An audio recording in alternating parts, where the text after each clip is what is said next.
எல்லாருக்கும் வந்து இன்றைக்கி வந்து எலெக்ஷன் டேன்னா வந்து எல்லாருமே வந்து ஓட்டு போடுறதுக்கு போயிருப்பாங்க நிறைய பேர். பட் கொஞ்சம் பேர் வந்து ஓட்டே போட மாட்டாங்க. ஏன்னா வந்து எனக்கு அந்த கட்சிக்காரர் பிடிக்கல, இந்த கட்சிக்காரர் பிடிக்கல, யாருமே வந்து நல்லா பண்ணல அப்படின்ட்டு தான் சொல்லியிருப்பாங்க. பட் நல்லா பண்ணுறாங்க நல்லா பண்ணல அப்படின்றது வந்து செகண்டரிங்க. நீங்கள் ஓட்டு போடுறது வந்து அதே தான் ஒரு ஜனநாயகத்தோட ஒரு முக்கியத்துவம். என்னென்னு பார்த்தீங்கன்னா 5 வருஷத்துக்கு ஒரு வாட்டி வந்து நம்ம ஓட்டு எதுக்கு கொடுக்குறாங்கன்னா அன்றைக்கி ஒரே ஒரு நாள் தான் அவங்க கையில் வந்து பவர் இருக்குது அப்படின்னு நிறைய படத்துகள் எல்லாம் பார்த்து சொல்லியிருப்பீங்க. பட் அதுதான் உண்மையான இது கூட. நீ வந்து ஏதான ஒரு அரசியல்வாதி கிட்ட போய் நீ வந்து ஒன்று கேட்கணும்னா அது மனு போட்டு அவங்க கிட்ட போயிட்டு அது ஓப்பன் ஆகி அவங்க கிட்ட இது ரிப்ளை வர வரைங்கலாம் ஒரு 10-15 நாள் ஆகிடும். பட் என்னன்னா ஒரே ஒரு ஓட்டுக்கு தான் நீ வந்து அந்த லைனில் போய் நின்று நீ போனாக்கா அது ஒரு மரியாதை வந்து வேறு லெவலில் கொடுப்பாங்க. ஏன்னா வந்து ஓட்டு போடுறதுனால வந்து ஒரு ஸ்டேட்டவே மாற்ற முடியும் அப்படின்ட்டு நிறைய பேர் காமராஜர் எக்ஸாம்பிளுக்கு வந்து சொல்லலாம். வந்து காமராஜர் வந்து தமிழ்நாட்டில் இருந்ததுக்கு அவர் சாகிற போது அவர் கையில் காசு ஒரு 5 ரூபா கூட இல்லை அவங்க அம்மாவுக்காக கொடுக்குறதுக்கு அப்படின்ட்டு சொல்லி ஒரே ஒரு சிஎம் இருந்தார். அவருக்கு வந்து புக்கெல்லாம் வந்து இருக்குது நிறைய பேர். அந்த மாதிரி வந்து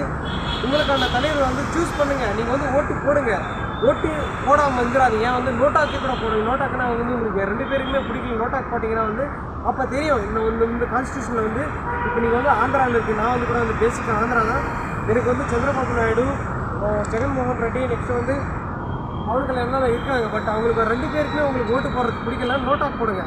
2 பேருக்குமே நிறைய பேர் மெஜாரிட்டி வந்து யாருமே பிடிக்காம அப்படின்னா ஒரு வந்து ஹிட்லர் கூட வந்து பாலிடிக்ஸ் வச்சுருந்தாரு. அவர் வந்து கான்ஸ்டியூஷனாக டிவைட் பண்ணுறாரு. இப்போ வந்து எலெக்ஷன் நடக்காத மாதிரி அது மாதிரி தான் உங்களுக்கு 2 பேருக்குமே பிடிக்கணும் நோட்டாக் பண்ணிங்கன்னா அப்போ வந்து தெரியும். நம்ம ஸ்டேட்டுக்காரங்க வந்து இப்போ ஆந்திராக்காரங்க வந்து வேறு நிறைய ஸ்டேட் இருக்குல்ல இந்தியாவில் அவங்களுக்கெல்லாம் வந்து பார்ப்பாங்க. இது வந்து யாரும் எந்த அரசியல்வாதியுமே பிடிக்கல அவங்களுக்கு. அதனால வந்து நோட்டாக் போட்டிருக்காங்க. திரும்ப எலெக்ஷன் வைக்கிறதுக்கு சான்ஸ் இருக்குது. ஒரே ஒரு இதில் நம்ம சர்க்கார் படத்தில் பார்த்துருக்கோம். விஜய் நான் வந்து திருட்டு வந்து போட்டாங்க அப்படின்னு சொல்லி திருப்பி எலெக்ஷன் அந்த கான்ஸ்டியூஷனில் மட்டும் வச்சாங்க. அந்த மாதிரி வந்து நடக்கிறதுக்கு கூட சான்சஸ் இருக்குன்னு சொல்ல முடியாது. ஒரே ஒரு ஸ்டேட்டில் மாத்திரம் ஒரே ஒரு ஓட்டுனால ஒரு அரசியலில் வந்து சிஎம் ஆகிருக்காரு. அது எந்த ஸ்டேட்டுன்னு கமெண்ட் பண்ணுங்க. எனக்கு தெரியும். பட் நான் தான் இந்த வீடியோ சொல்கிறேன். நிறைய பேர் இந்த வீடியோ கண்டினியூஸாக பார்த்துருக்க மாட்டீங்க. அந்த சிஎம் தெரிஞ்சக்க கமெண்ட் பண்ணுங்கள். ஒன்றே தான் சொல்லுங்கள். ஓட்டு வந்து போடுங்க. ஓட்டு போடுறதுனால வந்து எதுவுமே அவங்க போகிறதில்ல. நீங்கள் ஓட்டு போட்டாலையும் போடலனாலையும் கெளிப்பாங்க. அது வந்து செகண்டரி. பட் நீங்கள் ஓட்டு போட்டிங்கன்னா அது ஒரு இது இருக்குது.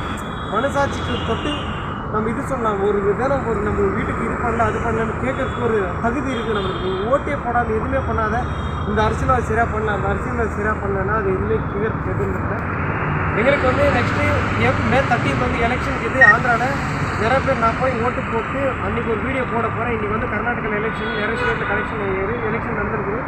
ஓட்டு போட்டிங்களா இல்லைன்ட்டு உங்கள் மனசாட்சி தொட்டு கமெண்ட் பண்ணுங்கள். நிறைய பேர் யூடியூப்லாம் போட்டிருப்பாங்க. உங்களுக்கு பிடிச்ச யூடியூப் கூட போய் போடுங்க. நாளைக்கு இன்னொரு வீடியோவில் பார்க்கலாம்.